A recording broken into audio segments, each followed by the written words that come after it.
다니엘 1장 8절에서 16절까지 한 절씩 교독하겠습니다. 1231쪽입니다. 다니엘 1장 8절 제가 봅니다. 다니엘은 뜻을 정하여 왕의 음식과 그가 마시는 포도주로 자기를 더럽히지 아니하리라 하고 자기를 더럽히지 아니하도록 환관장에게 구하니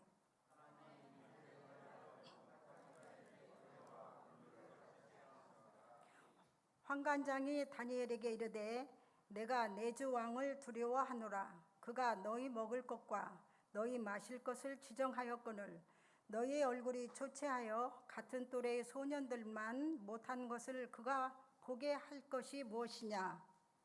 그렇게 되면 너희 때문에 내 머리가 왕 앞에서 위태롭게 되리라 하니라.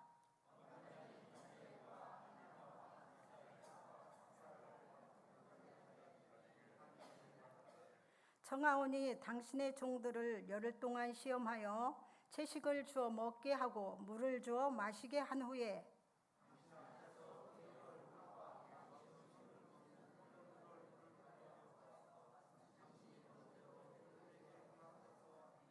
그가 그들의 말을 따라 열흘 동안 시험하더니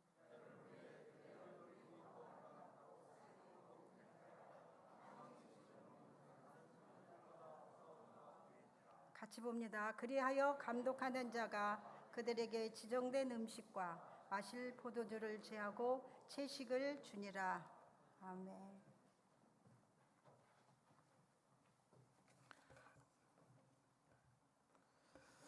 교회에서 가장 많이 쓰이는 말 중에 하나가 비전이라는 말입니다. 비전. 특별히 이제 연령대가 낮은 우리 교육부, 유초등부, 또 중고등부, 또 청년들에게 교회가 가장 많이 쓰는 말 중에 하나가 비전이라는 말이죠. 비전. 우리나라 말로 바꾸면 꿈, 비전. 이렇게 내다볼 수 있는 미래의 상황이라는 말이고요. 또 미래의 목표, 미래의 전망, 또 미래의 꿈. 그래서 이렇게 어른들이 이렇게 어린 학생 청년들에게 비전을 가져라, 꿈을 가져라 이야기합니다. 그래서 막 그 안에 있는 어떤 앞으로 되고 싶은 것들을 가지고 너는 목표를 세우고 목적을 세우고 그것을 이루기 위해서 이렇게 준비해가지고 너는 마침내 네가 세운 그 비전을 이루어야 한다. 반대로 이야기하면 그 비전이나 꿈이 없거나 애매하거나 모호하거나 잘 모르겠는 사람들에게는 굉장히 좀 이렇게 안 좋은 시선들을 가지고 바라보기도 합니다. 비전이라는 것은 철저히 미래에 맞추어져 있죠. 여러분, 성경에서 비전이라는 단어와 매칭을 해서 등장하는 우리 성경의 믿음의 선배가 누가 있습니까? 눈치가 이제 아주 그냥 다니엘보다 더 많이 나온 사람이 누굽니까? 요셉이죠. 요셉. 꿈의 사람 요셉, 비전의 사람 요셉. 그리고 이제 오늘 다니엘도 쌍벽을 이룹니다. 비전을 이야기할 때 이 두 사람이 빠지지 않습니다. 제가 곰곰이 왜 그 사람들이 왜 이렇게 비전하고 얽혀 있을까 생각해 보니까 요셉도 궁극적으로는 뭐가 됐습니까? 애굽의 총리 대신이 됐죠. 그리고 다니엘도 이방 땅인 바벨론의 이 포로로 끌려가서 그 백성들을 총괄해서 다스리는 자리에까지 올라갔던 모습을 다니엘에서 볼 수 있어요. 그러니까 이 마지막이 좋은 사람들인 거죠. 이 미래의 마지막이 이렇게 총리까지 올라가고 막 사람들 다스리고, 그러니까 누가 봐도 이게 좋은 자리에 올라간 사람들이다라고 하는 거죠. 다니엘이 오늘 8절에서 뜻을 품었다라고 말하고 있습니다. 뜻을 정했다. 오늘 이 메시지의 주제로 바꿔보면 비전을 품었다라고 달리 말할 수 있을 것입니다. 그런데 다니엘의 비전은 자리가 아니라 어떤 내가 이 바벨론 이방 땅에서 내가 똑똑해가지고 이제 끌려왔는데 뭔가 높은 자리를 내가 품었다, 어떤 자리나 외적으로 보여지는 환경들에 따르는 비전이 아니라 다니엘이 뜻을 정한 것은 거룩함에 있다라는 거죠. 어떤 외적으로 보이는 자리가 아니라 거룩함을 지키기 위한 뜻을 품었다라고 하는 거예요. 다니엘이 품은 비전, 다니엘이 달려가야 할 꿈은 바벨론에서 높은 자리에 오르는 것이 아니라 거룩하게 되는 것이었습니다. 자신을 더럽히지 않는 것이었습니다.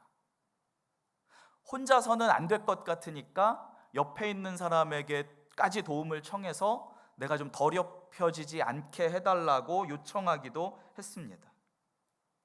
거룩한 하나님의 백성으로서 그 거룩함을 지켜나가겠다는 그 결심, 그 마음, 하나님의 말씀을 이 상황 속에서도 꿋꿋이 지켜나가겠다는 그 거룩한 마음, 그것이 바로 다니엘의 비전이었다라고 하는 것이죠. 높은 자리에 올라가려는 비전이 아니라 스스로를 깨끗하게 하려는 비전이었습니다. 영향력 있는 자리에 올라가서 어떤 뭘 하겠다는 것이 아니라 지금 이 자리에서 하나님의 백성으로 거룩하게 살겠다라고 하는 비전을 다니엘은 품었다라고 하는 것이죠. 그 거룩함을 지키기 위해서는 목숨까지도 내어놓았던 그 다니엘의 비전, 그 비전이 저와 여러분의 것이 되실 수 있기를 주님의 이름으로 간절히 축원드립니다. 두 번째로 다니엘이 품었던 비전은 어떤 높은 자리, 누가 봐도 좋아 보이는 자리가 아니라 신실함이었다라고 하는 것입니다. 2장 말미에 보면 바벨론의 느부갓네살 왕이 다니엘을 높여서 바벨론 온 지방을 다스리게 하였습니다. 그런데 이제 그것을 눈꼴시럽게 봤던 사람들이 어떻게 합니까? 왕의 금령을 내리죠. 30일 동안 왕 외에 어떤 신이나 사람에게 구하거나 절하면 사자굴에 집어넣겠다라는 금령을 발표했습니다. 그것을 이미 다 알고 있었던 다니엘이 하였던 행동은 무엇이었습니까? 자기 집에 돌아가서는 윗방에 올라가 예루살렘으로 향한 창문을 열고 전에 하던 대로 하루 3번씩 무릎을 꿇고 기도하며 하나님께 감사하는 일을 했다라는 것이죠. 그는 이방 땅에서 그의 자리를 보존하기 위해서 하나님과의 약속을 저버리지 않았습니다. 내 비전은 더 높은 자리에 올라가서 이 나라를 다스리는 것이니까 이 정도 금령은 내가 지켜야지, 지킬 수 있어. 그깟 신실함쯤이야. 그것은 내려놓을 수 있어 라고 하지 않았다라는 거예요.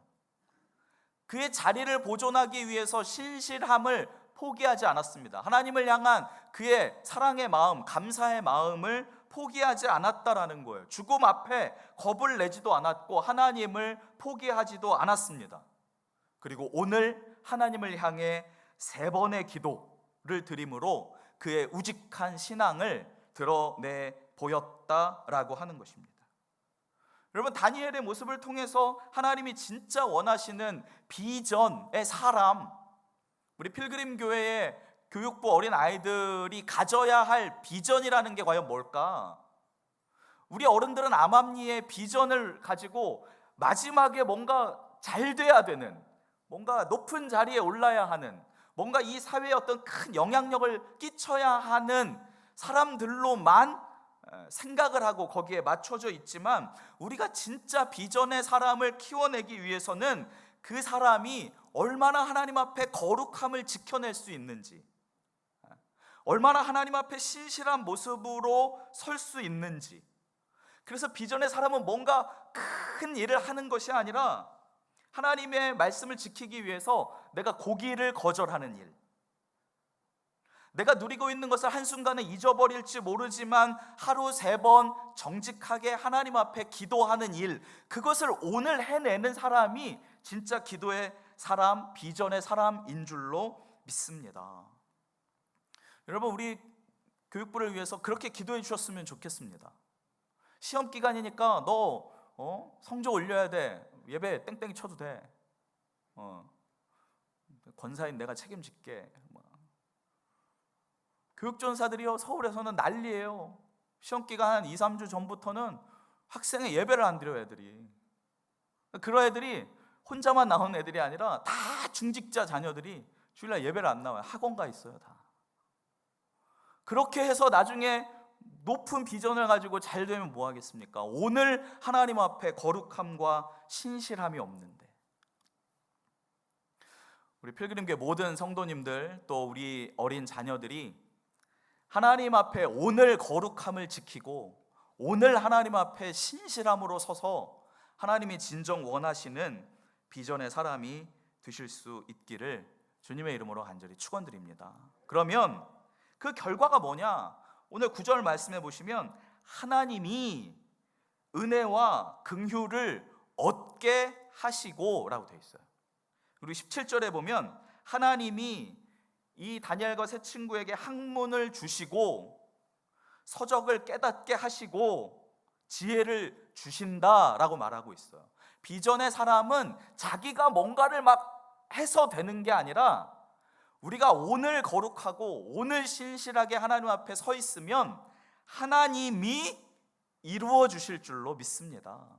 하나님이 세워 주실 줄로 믿습니다. 저와 여러분, 그리고 우리의 모든 자녀들이 그렇게 하나님께서 원하시는 참 비전을 품은 사람들이 다 되실 수 있기를 주님의 이름으로 간절히 축원드립니다. 이 시간 우리 비전 함께 찬양 드리겠습니다. 우리 주신 말씀 기억하시면서